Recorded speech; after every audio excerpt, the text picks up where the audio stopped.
morning everyone! Nandito kami ngayon sa Newport Mall. Ayan, ang aming birthday celebrant. So, magla-lunch lang kami ngayon dito. Tapos, mag-ikot-ikot na rin siguro. Yeah, yun lang naman.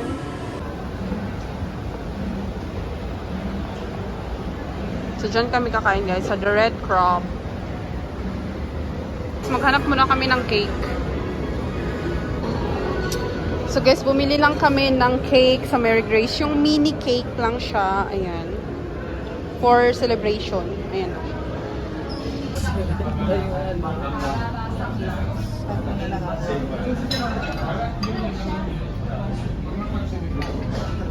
The highlight. Hello guys. Tapos na kaming kumain. So try namin mag-bowling dito sa may Limitless.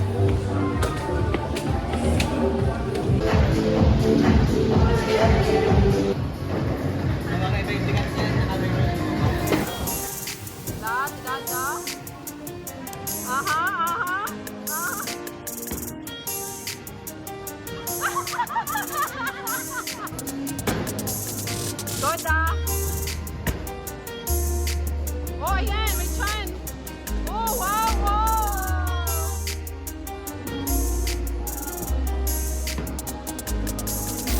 Ah!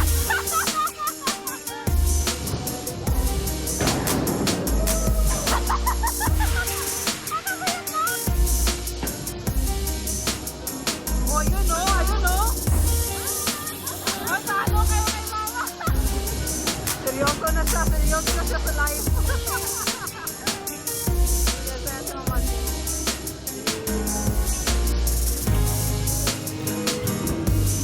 Aha! Oh! Oh! Ah! Yan! Yan! Ayun! Ayun! Ayun! Oh! Ayun, diba? Naglalaro lang kami. Sinadaya, seryoso.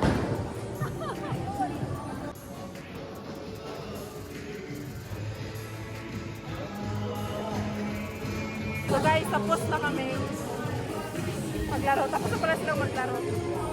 Guys, mag-SB kami after. So nagpapahinga lang sila. Pahinga muna kami dito. We're going home. So tapos na ang aming birthday celebration. So ayan, so nasa grab na kami guys. Pauwi. Okay, so sa National Bookstore kami. For being. Lanyard is 125. Guys, we got 2 pens. Itong pouch and eco bag. Ayan, for Vera. Sa inaanak ko to. So may mga picture dyan. Yung National Guinness Store.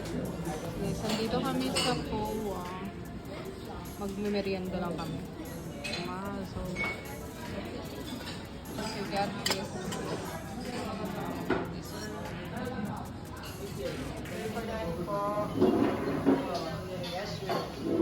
Hello. Update sa aming shopping. So, meron na kami dito. Ayan si Marso. Nikita. So, kung ano-ano lang pinamimili namin dito. So guys, tapos na kaming bumili sa New Balance. I-haul na lang namin to kung ano mga napamili namin ni Marso. O, diba nagwaldas kami ng pera ngayon. So, mag-ano na kami. Mag-dinner kami dito sa Nonos. Mag-check lang kami ng menu.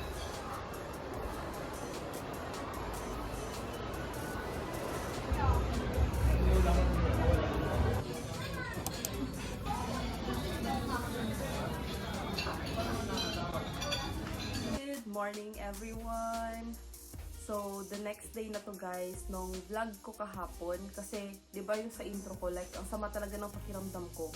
Tapos, naglipat pa kami ng mall, so hindi na talaga ako nag-vlog kasi sobrang busy. So, di ba, nasa Mall of Asia kami, tapos may mga items naman din kaming nabili doon. Then, may mga items kami hinahanap na wala doon. So, lumipat kami ng Ayala Malls, Manila Bay. So, doon na kami nag-stay, nagkumain ng dinner, gano'n. So, di ba sabi ko sa inyo, i-haul ko na lang yung mga napamili namin. So, yeah, i-share ko lang sa inyo ngayon yung mga napamili namin kahapon sa sobrang tagal naming gala kahapon. So, itong unang item na lang is nabili namin to sa MOA, sa Oxygen. So, bumili lang kami ng bag ni Marso. Ito. Yan. Plain lang na bag, sling bag. Kasi yung ginagamit niya ngayon, like 5 years na ata niyang gamit. Like, may mga butas na dito. Ganyan. So, sabi ko, palitan mo naman yan. So, yan, deserve naman niyang magkaroon ng bagong bag. So, ito lang. Plain lang na bag sa Oxygen. Next naman ay, so, random na tong mga hinuhugot ko dito. Like, mga pinamili pa namin to sa MOA pa. So, next naman is ito. National Bookstore. So, may dalawa kong bag for National Bookstore. Ayan. So, ito, i-gift ko to sa nag-iisa kong inaanak. So, nag-iisang inaanak na siya. So, sobrang hilig niya ngayon sa Beanie. So, may collaboration kasi ngayon yung National Bookstore. Ayan. Actually, ano ko pa talaga yung itong paper bag. Kinuha ko yung paper bag kasi pag naka 500 ka, may paper bag ka ng National Bookstore x Beanie na collab. So, sabi ko, ate, balot mo na lang muna yan kasi baka madurog ka mo to pag ibigay ko na to dun sa inaanak ko. So, ayan, meron silang ganito. National x Beanie na paper bag. So, kumuha lang ako. Then, ang mga nabili kong items ay itong tote bag. Ayan, ito. Hindi ko ito ipapakita kasi gift ko siya. So, ayan lang siya. Ang cute ng Beanie tote bag na mint green. Tapos, ang bias daw niya ay si Maloy. So, bumili ako ng pencil case. Ito, pouch na Maloy. Tapos, isang set ng pencil ng Beanie. Ayan, so kompleto yung mga, kompleto yung Beanie. Ayan.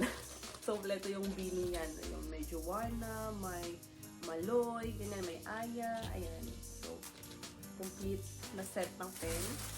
Then, next naman is itong dalawang pen lang din. Ayan. So, hindi ko sure kung lahat ng National Bookstore ay may National X Beanie na item or booth. O, ipapakita ko na lang somewhere sa screen yung parang booth ng National X Beanie. So, dun nyo siya mabibili. May booth lang siya na andun naka-display itong mga items na to. So, yun yung binit ko dun sa Beanie items. Next naman is yung ito, mga dadalhin namin to sa probinsya kasi uuwi kami next week. So, uuwi kami next week. So, bumili ako ng mga school supplies para dun sa mga bata dun. Ayan. Actually, para kay BI, almost to, para kay BI yung mga binili ko. Maliban dito sa scissors and itong tape. Kasi yung scissors at tape, gagamitin namin siya later kasi magbabalot din kami ng mga presents or mga gifts na gagamitin din namin next week sa mga Christmas party, ganyan. So, magbabalot kami later. So, kay BI ito, almost lahat itong envelope. Ay, ito pala akin din tong pentel pen. Ipang mamark ko to sa mga gifts, sa mga paraffol, ganyan. Then, ito kay BI ko, bumili ako ng glue.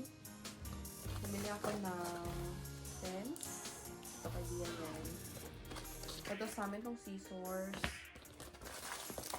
So, scotch tape. Ito pang pen. So, dito naman, binilhan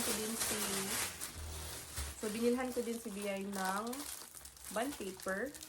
Ayan. Tapos, color paper. Tapos, yellow pad. Actually, hindi ko sure kung ang high school ay yellow pad or intermediate. Nakalimutan ko na. So, alam ko gumamit kami ng yellow pad. So, yellow pad na lang yung binili ko. Just to be sure. So, yun lang yung binili namin para kay BI. So, yun lang yung mga napamili namin sa National Bookstore. So, ito na lang yung last item na nabili namin sa MOA. So, ito yung nakapagpatagal na sa amin dun. Like, ang dami namin inikot para lang makapaghanap. So, napunta kami dito sa top 10. So, actually, first time kong maka-encounter ng brand nila sa MOA kahapon. Pero, tinignan ko is Korean, more on Korean store sila. So, magaganda rin yung display doon. So, pumunta kami sa top 10. So, dito kami nakahanap ng sobrang gandang fit ng straight cut na jeans para kay Marso. So, bumili pala siya ng, ayan, jeans lang siya, ng better denim yung nakalagay eh. Yan, nakalagay siya. So, sobrang ganda ng fit sa kanya nito. Like, ang hirap-hirap kasi namin humanap talaga ng, or ang hirap-hirap humanap ni Marso ng okay yung fit sa kanya. So, ito ang ganda nito. So, nakabili siya ng dalawang, ano nito? Yan. Dalawang jeans lang na straight cut. So, medyo dark blue yung isa, tapos light blue yung isa. So, si Maso kasi, pag nag-shopping siya, like, every 5 years siya nasa-shopping. So, talagang deserve na yung mga sinashopping niya every now and then. Kasi nga, sobrang bihira lang talaga siya mag-shopping, unlike sa akin na talagang maya at maya. So, siya, ayun, bumili siya agad ng dalawa. So, ako kasi, patingiti niya ako pag bumili. Siya naman, biglaang bili siya. Ganyan. So, yun yung difference namin kapag nag-shopping. So, ayan, dalawa yung binili niyang jeans dito sa top 10. So, visit ko sila guys. Maganda yung items nila. So far. So, yung next item is yung reason kung bakit kami lumipat ng Ayala Malls, Manila Bay. Kasi pumunta kami sa display nila doon sa MOA. Talagang wala kaming natripan kasi wala kaming nagustuhan. So, sabi ko namin na pag-decide kami na sige, lumipat na lang tayo. Kasi yung sa Ayala Malls, Manila Bay ay may outlet talaga sila or may physical store talaga sila na kanila lang. So, pumunta kami doon para lang bumili ng charan! Ng New Balance. So, deserve naman siguro namin bumili ng bagong shoes for hard work namin ngayong taon. So, yun lang yung reward namin this year. So, tag-iisa kami. Bumili kami ng bagong shoes. Actually, loyal kasi talaga ako sa New Balance kasi ang ganda ng mga fit nila sa paa ko at the same time, hindi siya masakit talaga sa paa at okay siya for long walk, for run. So, yeah. Bumili kami ng bagong shoes. So, yun na. Ito kay Marso to. So, bumili din pala siya ng aside sa shoes, bumili si Marso ng kanyang New Balance t-shirt. Ayan. So, hindi na ako bumili guys ng shirt kasi medyo pricey din kasi itong New Balance na t-shirt. So, siya na lang bumili ng kanya. Plain lang na New Balance t-shirt. Then, yung sa kanya naman, na-excel pa kami. Si Maso din is maka New Balance na rin siya. So, yung mga shoes namin dito ay mga New Balance talaga. So, ayan. Agad na. So, ito yung kay Maso.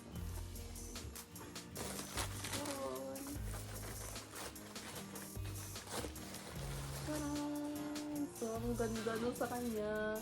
This is the New Balance 574. So, may 574 na din ako.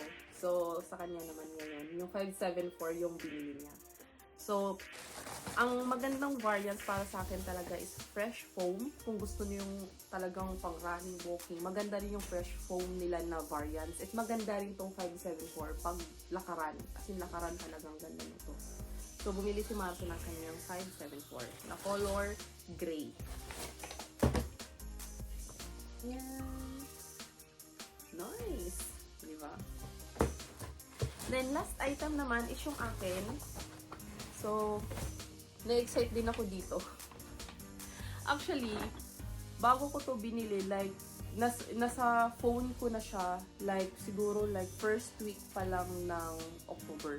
Like, andun na siya, pinicturean ko na siya, andun na siya sa phone ko. Sabi ko, nag-isipan ko muna kung talagang bibilhin ko siya. So, nakita ko pa rin siya, sabi ko, kung andyan pa rin yung stock nila, so, bibili na ako kung may size pa sa akin. Tapos, nung nagtanong ako kuya, at meron daw. So, bumili na din ako ng akin. So, ang tagal ko na to, like, nag-delayed gratification talaga ako dito. So, saka ako bumili ng akin. Akala ko nga 6.5 ako doon sa size na yon. 6 lang pala ako kasi medyo malaki yung parang bukan niya. So, yun. So, sabi ko, kuya, may size 6 pa. So, yun. And, bibili ka naman para sa akin ay ang charan! It's for running. Actually, this is for design for running ng New Balance nila na variants. Kasi may nakalagay din dito, yan o. Running. Yan siya. Pero sobrang comfortable talaga nung sinukat ko to. Like, ito na talaga. Binalikan ko na talaga siya. Binili ko na siya. Ganito pala yung ano niya. Sa likod. So, yun lang naman yung mga napamili namin. So, dito share ko ng next ng vlog na to. So, thank you guys for watching. Bye!